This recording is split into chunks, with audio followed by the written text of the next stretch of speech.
Let's start with my story. This is about my son, Purab, who was born on 12th March 2009. He was a little Prince Charming, a happy, active, loving, bubbly, chirpy child. But around his first birthday, he seemed to be regressing, as if he's creeping into a shell, as if a bubble is starting to grow around him. Both me and my husband, being doctors, we were so concerned. We felt something was not right.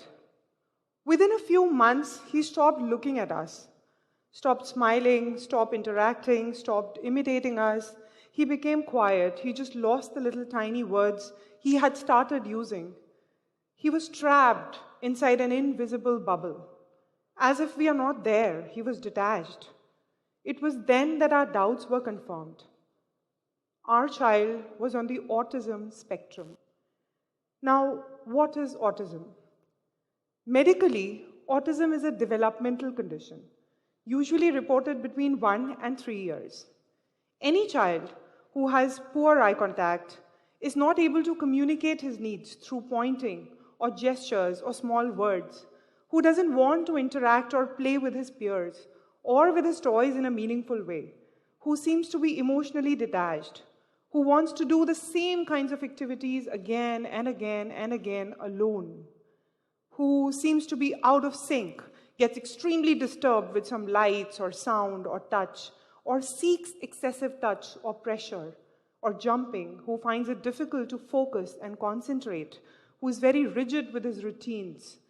This child should be assessed and evaluated for autism and related conditions right away. Because many of these children are wrongly labeled as brats or misbehaved or badly parented. When this diagnosis was handed over to me, my only question was why? Why me and my child?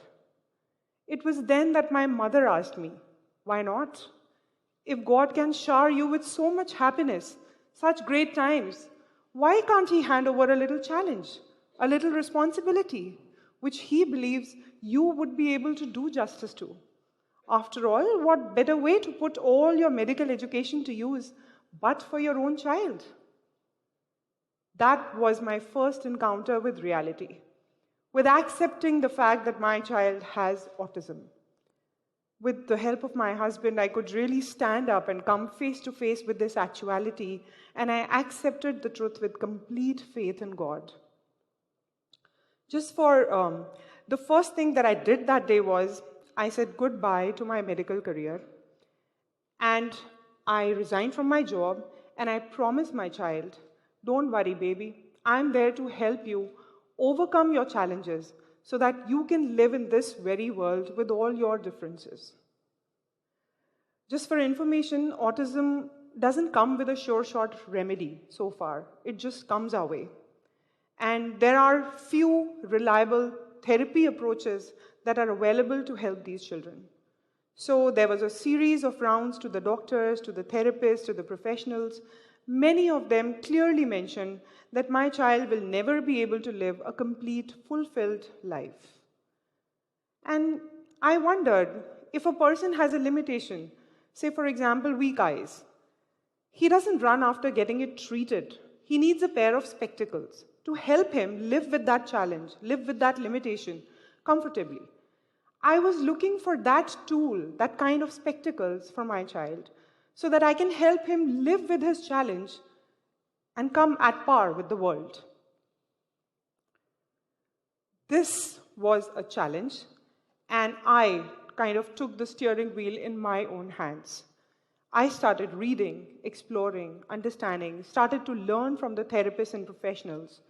I did autism training programs and took up some really effective, inspiring, powerful courses in autism management. Gradually, all my whys started getting answered. Why did I spend my entire youth in trying to understand and study the human brain? Everything started to fall in place. It all seemed so relevant now. And as I really entered this world of autism, I started looking at my child in a completely new light. He was wired so differently. And whatever trainings I did, my son was my best teacher. So we started our sessions with him, and he started responding to the awesome time that we were spending together. He started opening up. He started connecting. We could build a little bridge to his heart. The bridge is still quite shaky, but we do get to visit his feelings and emotions every once in a while, and that is priceless.